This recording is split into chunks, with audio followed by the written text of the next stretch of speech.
So on the next is Site Explorer. This is basically to explore the site. I don't have any data here.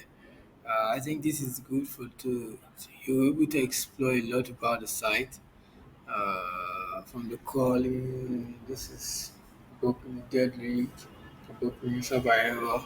So you're able to check the website. Personally yourself, you do all the checking yourself with direct link, no index link that are not being there disabled.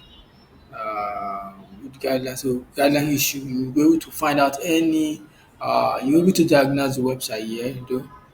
In a way, because this tool is for diagnosing the website, so you'll be able to get results on every this is still like an overview. So you'll be able to get find so many faults in the website here. So thank you.